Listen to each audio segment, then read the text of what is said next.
오늘로써 사도행전 강해를 끝을 맺으려고 합니다. 주보에 보니까 34번째 시간이네요. 34번째 시간에 사도행전을 끝을 맺겠습니다. 사도행전이 담고 있는 그 내용이 얼마나 많은 내용을 담고 있습니다. 우리가 평면적으로 생각해 보면은 지역적으로도 얼마나 광범위한 지역을 얘기합니까? 예루살렘에서 시작이 돼서 오늘 이 사도행전 사도 바울의 로마까지, 아주 우리가 셀 수 없을 만큼의 소아시아, 터키죠. 소아시아, 그 다음에 그리스, 그 다음에 유럽, 마케도니아, 이런 지역들. 그리고 아마 사도행전에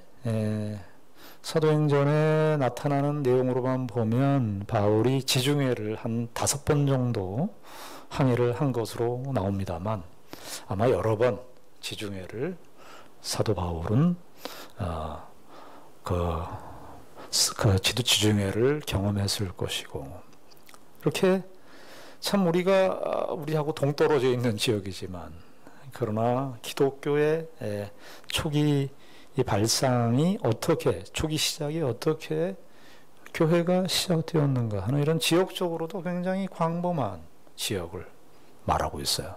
로마서에서 바울은 무슨 얘기를 하느냐 하면은 나는 서바나까지 가야 하리라 그랬거든요. 서바나라고 하는 것은 스페인입니다. 그래서 우리 사도행전까지는 안 나와 있습니다만은 외경이라든가 이런 내용들을 보면은 사도 바울이 나중에 이제 사도행전이 28장까지 끝나지만 여기에서 일단 풀려나서 나중에 스페인까지 간 것으로 기록이 되어 있는 것을 보면 아마 유럽 전체까지 다 포함한 것이라고 할 수 있겠습니다.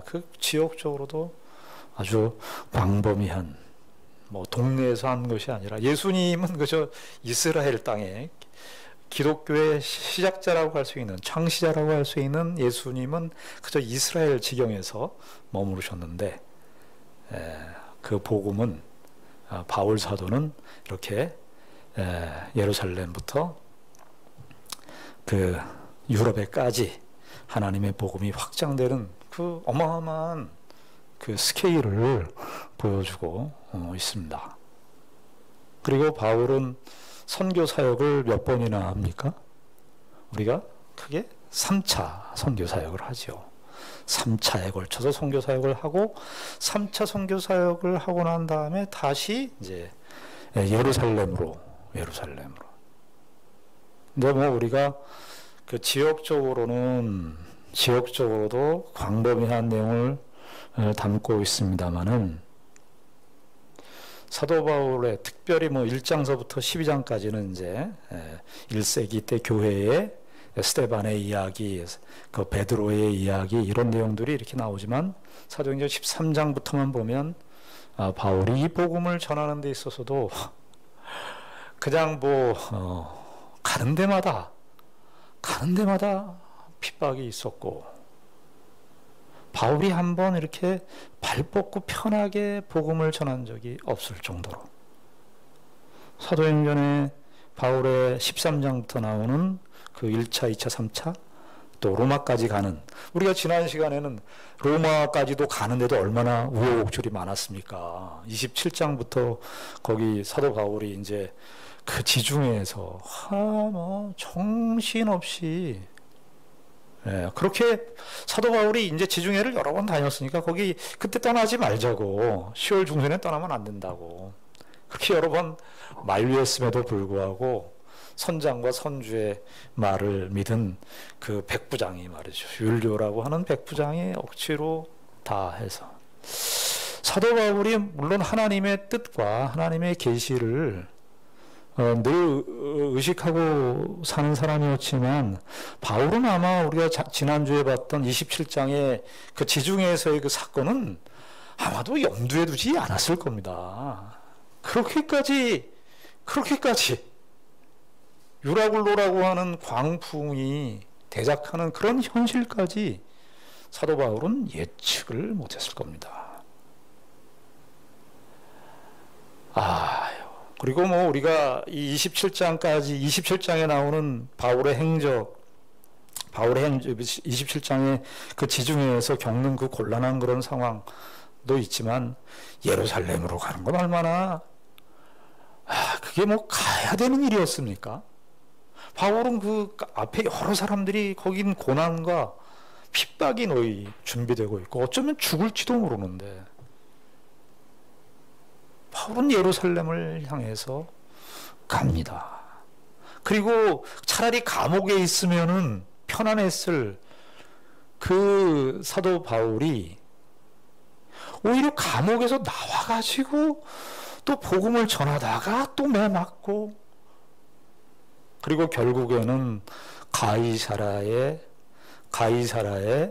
그 교도소에서, 감옥에서 2년간 투옥 생활을 합니다.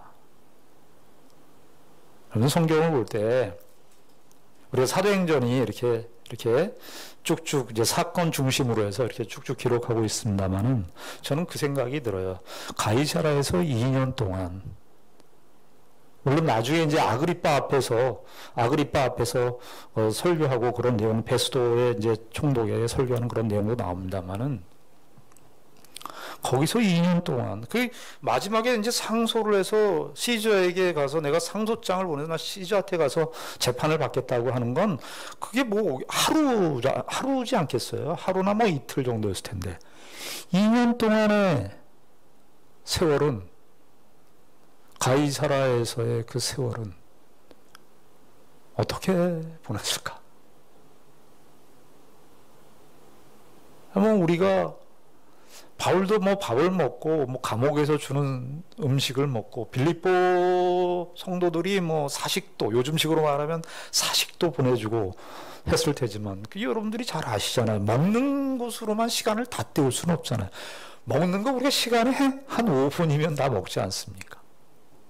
바울은 그 수많은 시간들을, 그 수많은 날들을 가이사라의 교도소에서, 감옥에서 아마 상당히 고민을 하지 않았을까. 사람이 그저 생각 없이 살았으면 좋겠어요. 그렇죠?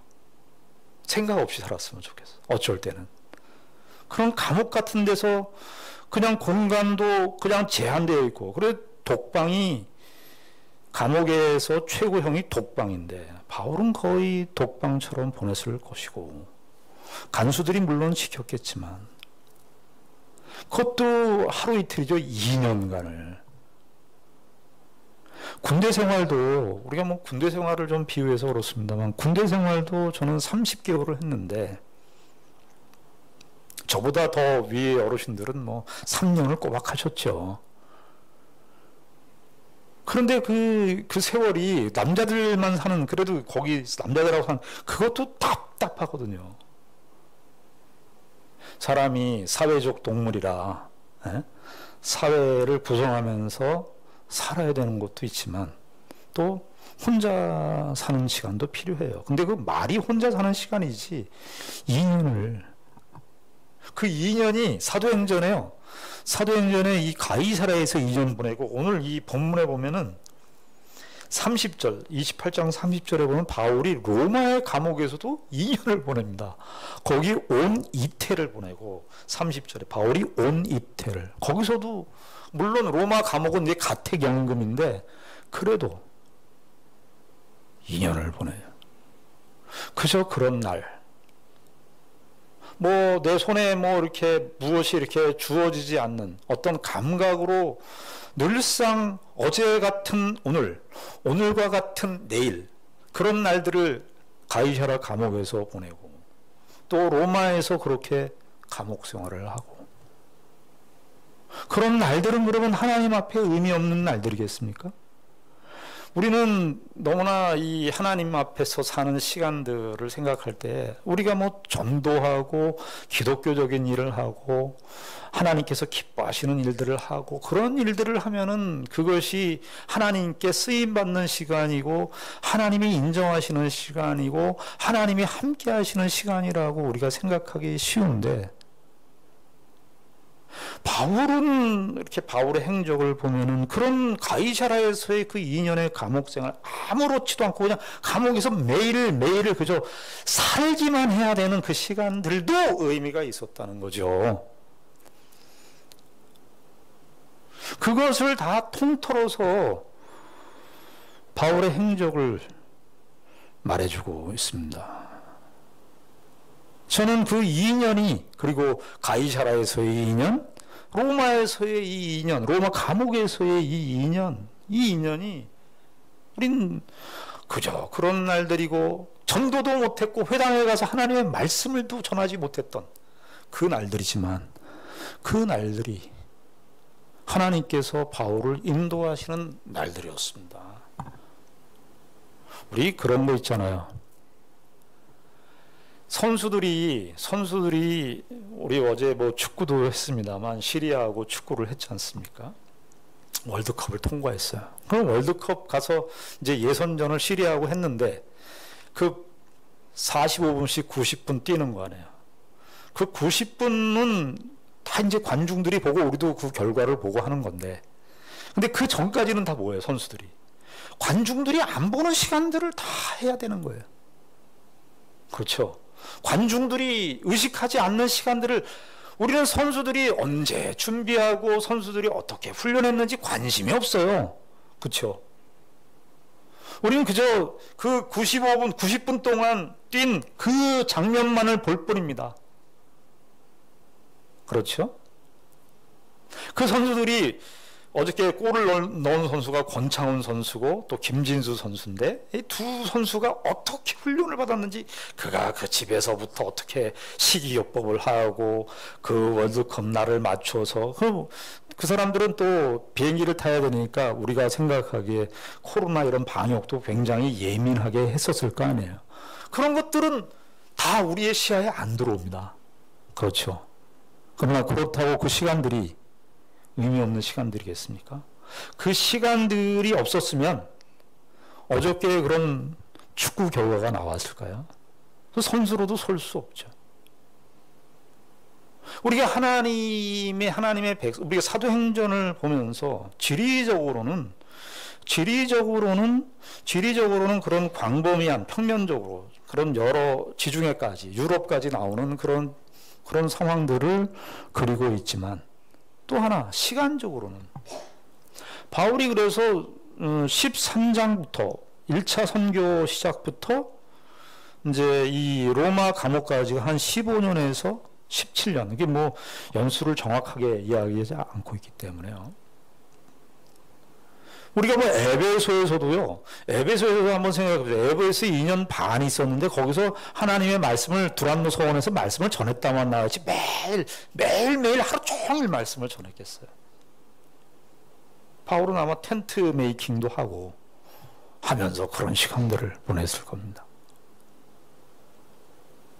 우리가 이 사도행전을 우리가 이제 끝맺으면서 하나님께서 결국은 이제 13장서부터 28장까지의 내용이 바울의 행전이라고 할 수 있겠습니다. 13장서부터 28장까지는 바울의 행적을 통해서 하나님께서 우리에게 그 어떤 시간들도, 그 어떤 정황들도 하나님께서 함께 하시지 않는 시간, 하나님께서 동행하지 않는 장소는 없다는 것을 우리에게 1차적으로 말해주고 있습니다. 그리고 우리가 또 무엇을 생각해야 됩니까?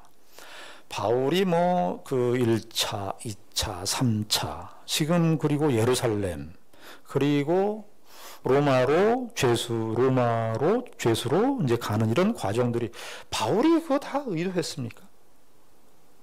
바울이 의도하지 않았어요. 바울이 의도한 것은 배를 타고 갔을 뿐이고 거기서 누구를 만나고 어떤 상황들이 있었는지는 바울은 예측할 수가 없었습니다. 우리가 사도행전 16장에서 봤는데 바울은 지금 갈라디아 그 북쪽으로 이렇게 가려고 선교를 하려고 하는데 그때 예수의 영이 허락지 않고 성령이 막으셔서 유럽으로 가게 되잖아요.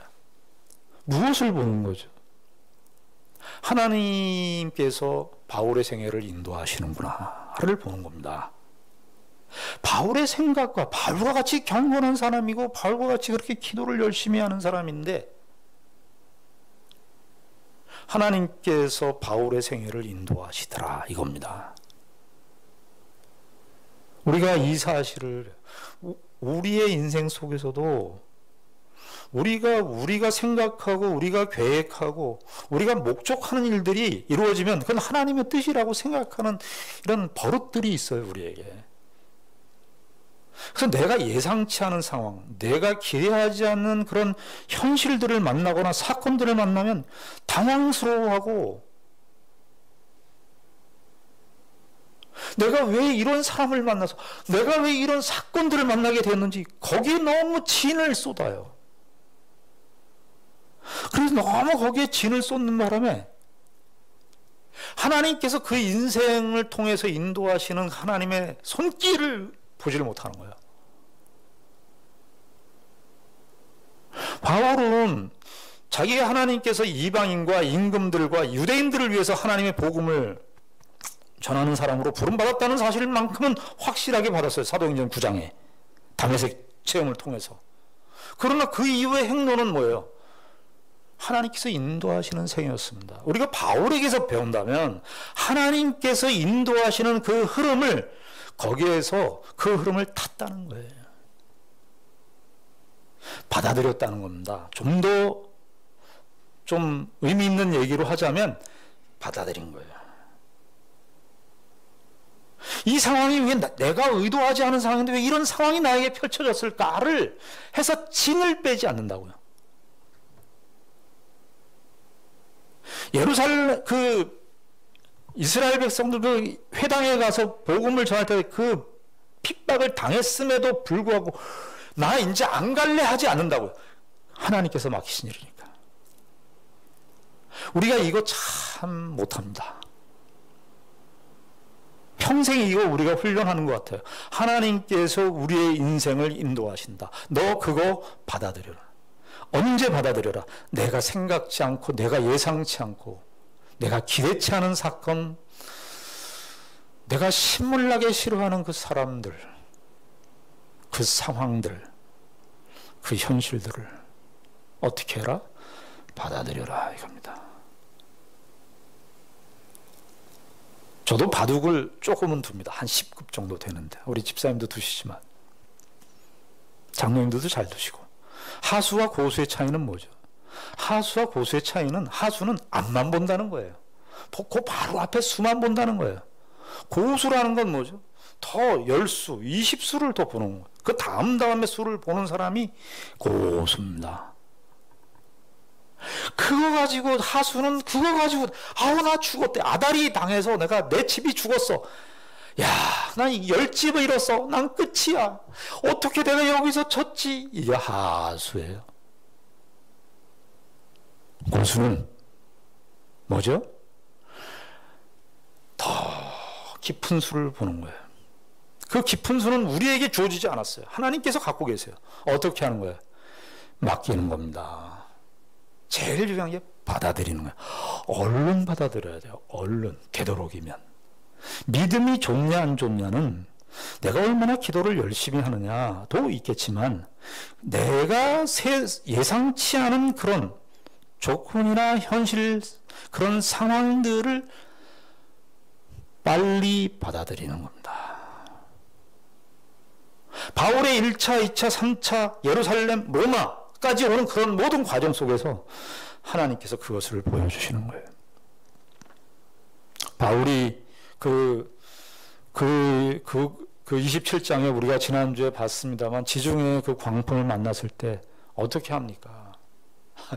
우리가 지난주에 설교를 길게 하는 바람에 제가 얘기를 못했는데 바울이 참 저는 이 말이 27장 33절 34절을 한번 보십시오.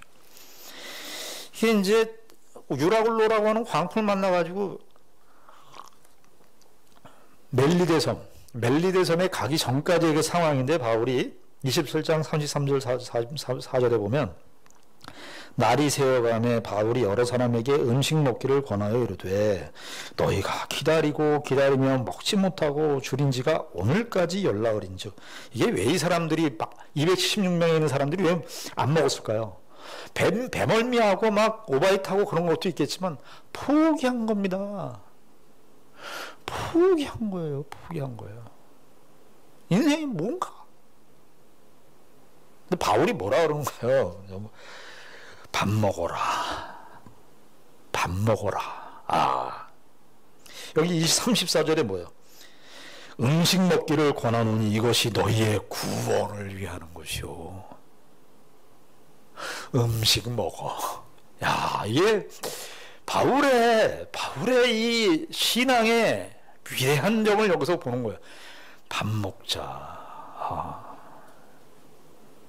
사람들이 이 세상이 너무 힘들다 그러고 고통스럽다 그러고 이게 뭐 살만한 세상이냐 그러고 지옥 같은 현실이라 그러고 뭐 전쟁터와 방불한 그런 조건들 속에서 살고 있다고, 옛날보다 훨씬 더 좋은 조건 속에 살고 있으면서도 그 아우성은 더 강도가 세지는 그런 현실 속에 삽니다. 뭐죠, 바울이? 밥 먹어. 여기 밥 먹어야지 구원이 있다는 거예요. 구원이 있다는 거예요.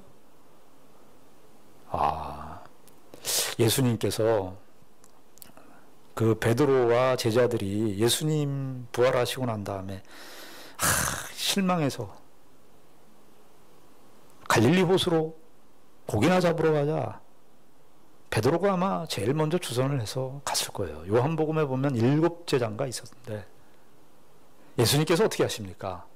저는 이 바울이 이 사람들에게 밥을 먹자, 야 음식을 먹자 이렇게 권하는 내용이 아마 바울이 예수님께서 그 사도들에게 했던 그 내용을 연상하지 않았겠나. 예수님께서 어떻게 했어요? 생선을 구래요. 생선을. 밥 먹자. 야, 이거 뭐 대단한 거 아닙니까? 바울은 그 현실에서 질 마음이 없습니다. 바울은 질 마음이 없어요. 우리가 바울을 보면서 사도행전에 나타난 그 바울의 모습을 보면서 우리가 1차적으로 확인하는 대목은 뭐냐 하면 이겁니다. 바울은 생명을 위해서 살지는 않는 사람이구나. 생존만을 위해서 사는 사람은 아니구나. 그런 거죠. 왜요? 무엇을 통해서 확인할 수 있어요? 일단 그가 회당에서 그 핍박을 받고 죽음을 경험하는 그 회당에 가는 것입니다. 그리고 결정적으로는 예루살렘에 가는 것입니다. 이 두 사실로 우리는 바울은 자기의 생존만을 위해서 사는 사람은 아니구나. 그러면 그 생존만을 위해서 살지 않는 전혀 다른 흐름이 바울 되게 하고 있구나를 우리가 확인하게 되는 것입니다. 그래서 바울은 여기서 밥을 먹자 그러는 것입니다. 예수 믿는 우리 신자들이 신앙생활 하면서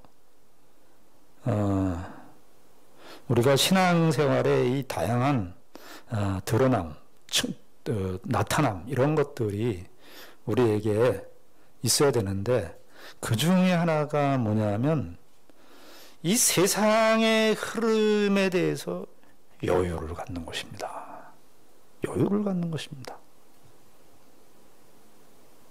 그 여유는 내가 여유를 가져야지, 내가 소유가 풍부하니까 그런 데서 나오는 여유가 아닙니다. 예수 그리스도를 믿는 믿음에서 비롯됩니다. 그래서 우리가 이 사도행전의 내용만을 보면 바울의 그 심리, 바울의 마음속에 있었던 그 확신의 내용이 무엇인지가 잘 안 나타나지만 바울의 서신서에 보면 아주 이게 쫙 다 깔려 있잖아요. 대표적인 게 뭐냐면 빌립보서 1장 20절 21절입니다. 거기 보면 이렇게 되어 있죠. 나의 간절한 기대와 소망을 따라 아무 일에든지 부끄러워하지 아니하고 지금도 전과 같이 그러니까 지금도 전과 같이는 지금도뿐만 아니라 전도 그랬다는 거예요. 지금도 전과 같이 온전히 담대하여, 이 담대하다는 말이 파레시아라는 말인데 오늘 그 28장 30절 31절에 나오는 그 담대하다는 말이 같은 단어예요. 거기 보면 나의 간절한 기대와 소망을 따라 아무 일에든지 부끄러워하지 아니하고 지금도 전과 같이 온전히 담대하여 살든지 죽든지 내 몸에서 그리스도가 존귀히 되게 하려 하나니. 살든지 죽든지 내 몸에서 그리스도가 존귀히 되게 하려 하나니. 이것이 이유는, 그래서 21절에 내가 이렇게 마음을 갖는 그 이유는 뭐냐? 이유는 내게 사는 것이 그리스도니 죽는 것도 어떻게 해요? 유익함이라 합니다. 죽는 것도 난 받아들일 수 있어. 죽는 것도 내가 허용할 수 있어. 그런 정도가 아니라 죽는 것도 유익이래요. 죽는 것도 유익이래요.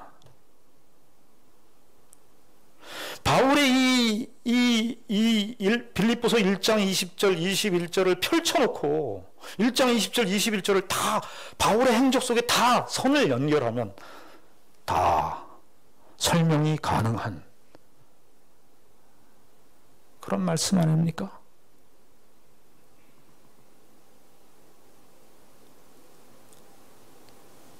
디모데전서 4장 같은 데 보면 디모데후서 4장은 나의 달려갈 길과 나에게 받은 사명, 그리스도의 제단 앞에 내가 관제로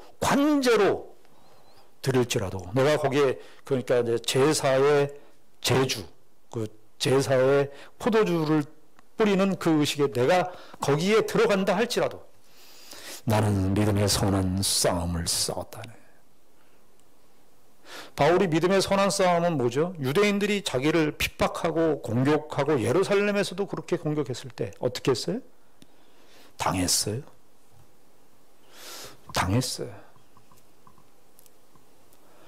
내가 저놈들, 사도행전 23장에 보면 그 바울을 죽이려고 하는 40명의 암살단이 조직되었다는 거 아니에요? 바울이 어떻게 했어요?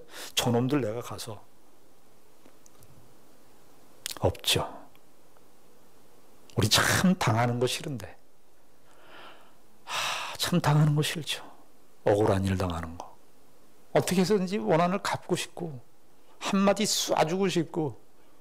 오늘도 제 이렇게 포스홈 우리 사거리에서 우회전해서 들어오는데, 포스홈 사거리 우회전해서 들어오는데, 요즘에 우회전은 거기 이제 신호등이 초록색 불이 있으니까, 요즘에 이제 우회전도 초록색 7월달부터 아마 시행이 된다고 그러는데요. 우회전할 때 초록색 불이면은 움직이면 안 돼요, 이제. 벌금이 나와요. 누가 이제 사람이 지나갈 때 움직이거나 그러면 안 된다는, 이제 그렇게 하면 안 된다는 거예요. 그래서 초록색 불이어서 제가 그냥 안 지나가고 있었는데 뒤에서 빵빵거리는 거예요. 얼마나 빵빵거리는지. 내려가지고 제가 지역구만 아니었으면 제가 다른 동네였으면 내가 집에 올 때까지 화가 얼마나 나는지 미치고 팔짝 뛰겠어요. 근데 그래도 목사님이니까 그 정도 하고 2층에 올라오면서 화를 가라앉혔지만 그거 못 참아요. 바울은 뭡니까? 그걸 다 겪죠. 그리고 오늘 우리가 28장 30절 31절에 보면 참 이게 누가가 썼거든요. 누가는 아마 바울의 죽음을 알았을 겁니다. 그런데 누가는 이 사도행전을 끝맺으면서 바울의 죽음에 대해서 이야기하지 않습니다. 바울의 죽음을 기록하지 않습니다. 이 성경이 정말 무서워요. 저는 정말 무서워요.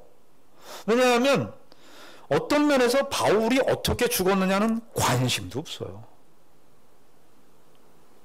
로마에서 뭐 네로의 박해에서 죽었는지 어떻게 죽었는지 성경은 관심이 없어. 뭐에 관심이 있느냐? 바울은 30절, 28장 30절, 31절. 바울이 온 이태를 자기 셋집에 머물면서 자기에게 오는 사람을 다 영접하고 하나님의 나라를 전파하며 주 예수 그리스도에 관한 모든 것을 담대하게 거침없이 가르치더라. 자기에게 주어진 그 시간 속에서 하나님의 나라의 복음을 어떻게 했다? 가르치고 증거했다. 우리는 그래서 어떻게 됐어? 그래서 어떻게 됐는데를 자꾸 물어봐요. 그래서 바울이 그래서 어떻게 됐는데?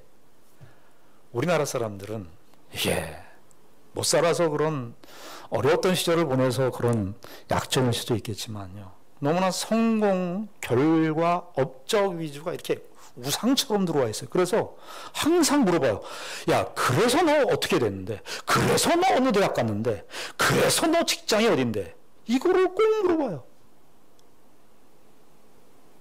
예전에 생텍쥐베리가 어린 왕자에서 그 얘기가 나오죠. 그 어른들은 왜 꼭 집에 가면 아이가 어느 친구 집에 가면 왜 꼭 아버지는 뭐 하시냐, 어머니는 뭐 하시냐, 어디 사시냐를 왜 이걸 묻냐, 이거. 너는 뭘 좋아하니? 너는 지금 무엇을 하고 있니? 이걸 물어봐야 되는데, 너는 여자친구가 있니? 여자친구는 사귀어봤니? 이런 질문을 해야 되는데, 너희 아버지는 뭐 하시니? 그럼 최소한 또 그 아이한테 관심이 있다고 하는 표현이 뭐냐면, 질문이 뭐냐면, 너 앞으로 뭐 될 거리? 저는 저희 아버님이 저를 그냥 대통령 이름하고 똑같이 짓는 바람에 전 어렸을 때 물론 소원이 항상 대통령이었습니다. 근데 중학교쯤 되니까 그게 쉽지 않은 일이걸 철이 들수록 알아서 그 다음부터는 좀 낮춰가지고 장교가 되는 것이었습니다. 그래서 육사가 목표였는데 육사는 못 가고 목사가 되었습니다. 왜 우리는 그래서 어떻게 됐냐를 자꾸 물어요. 성경은 참 보십시오. 바울은 이 28장도 그 마지막이 뭐냐면 28장 30절 31절 읽었습니다만, 로마에 있는 유대인들을 불러서 하나님의 말씀을 증거하는 거예요. 그거 해서 뭐 됐냐가 아니라 그거 하고 있다. 자기에게 주어진 시간을 하나님 나라의 백성으로 반응하고 있다고. 그거가 다였다고요. 그냥 그거 하고 있으라고요. 그거 하고. 그거 해서 어떻게 됐느냐는 생각하지 말라고요. 바울이 어떻게 그래서 로마를 뒤집어 놨는지 그런 거 관심이 없어요. 그냥 바울이 하나님의 나라의 백성으로 사도행전 9장에 그렇게 하나님께서 다메섹 도상의 체험으로 예수 그리스도께서 바울을 붙잡으셔서 사도로 세우셨는데, 바울을 하나님께서 보여주시고자 하시는 그 모습은 뭐냐면 그에게 주어진 시간을 하나님 나라의 백성으로 살았다는 거예요. 그냥 자기 할 일 했다는 거예요. 자기 할 일을 했다는 거예요. 그 할 일을 해서 어떤 결과를 가져왔는지 그거 없다고요. 그냥 했다고요. 우리 그거 묻지 마십시다.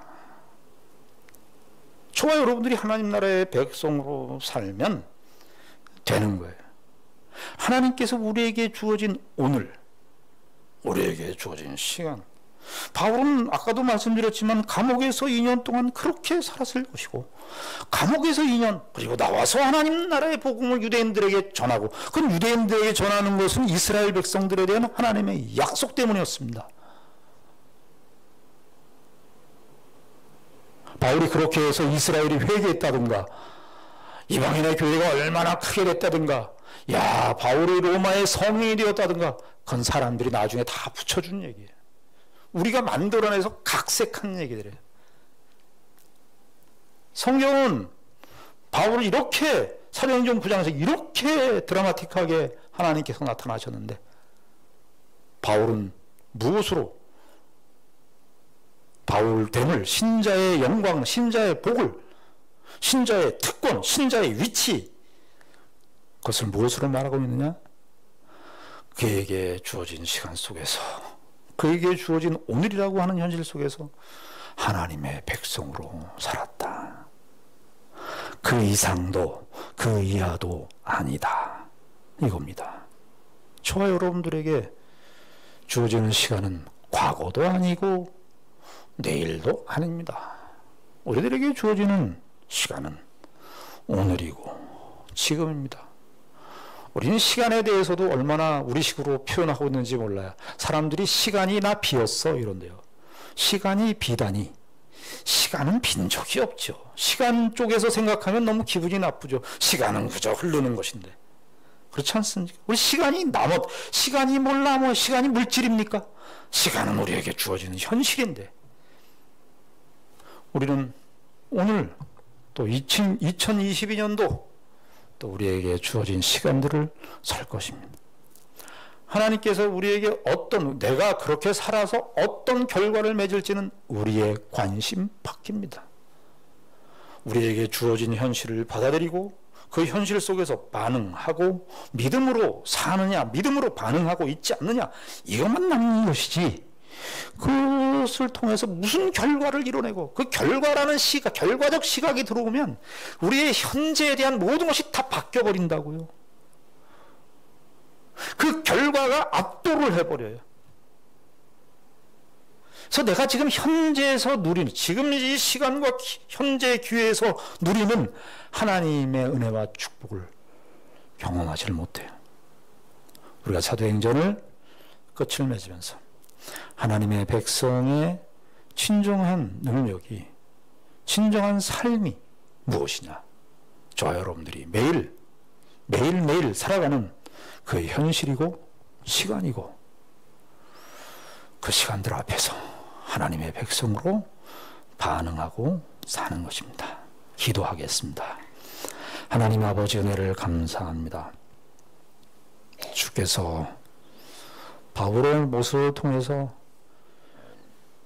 우리에게 교훈하십니다.